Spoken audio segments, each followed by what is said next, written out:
pour terminer, c'est l'attaquant de l'Union Saint-Gilloise dont il est question, Dante Van Zer, qui écope d'une suspension de 8 matchs, dont 5 effectifs. Il a été l'auteur d'un violent coup de poing contre Ozor-Noifort, joueur du Sporting Charleroi, le week-end dernier. C'est le parquet de l'Union belge qui avait demandé une lourde suspension, mais finalement, donc, c'est un petit peu moins sévère. Qu'est-ce qui explique cette décision, Grégory Yenko?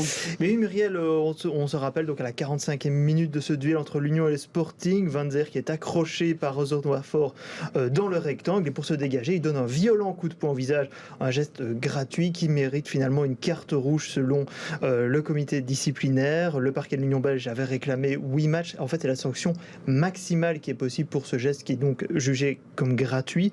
Dante Van Zer et son avocat ont demandé beaucoup moins, car il n'y avait pas d'antécédent de la part de l'attaquant. Il est souvent la cible de défenseurs au pied lourd.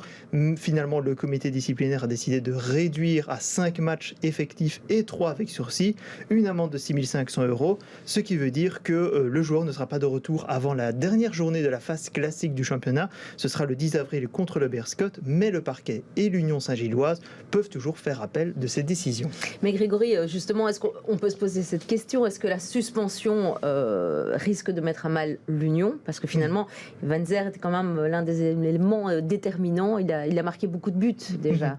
Bah oui, Van Zer, il n'a pas manqué un seul match cette saison avec l'Union. C'est l'un des éléments qui a permis au club de se placer en tête du championnat. Il a récemment été sélectionné parmi les Diables Rouges, et avec ses 13 buts et ses 10 assists, il forme finalement une paire indispensable avec Denis Undav, qui est le meilleur buteur de l'Union et même de la D1 belge. Finalement, l'Union avait anticipé, pas forcément une suspension de Van Zer, mais plutôt en cas de blessure ou d'autres pépins de ce genre. Et ils avaient recruté notamment lors du mercato hivernal le médian espagnol Alex Milan, qui peut être un bon remplaçant justement au poste de numéro 9. Une autre solution, c'est le japonais Mitoma, qui est en fait de retour de blessure. Il a été blessé depuis l'hiver dernier, et il est également attendu pour ses assists. Il peut être un bon remplaçant pour Van Zer. Mais finalement, cette suspension ne tombe pas au pire moment. Il reviendra à la toute fin de la phase classique d'un Van Zer, juste avant les playoffs. Donc l'Union a le temps de voir venir avec ses 9 points d'avance au championnat.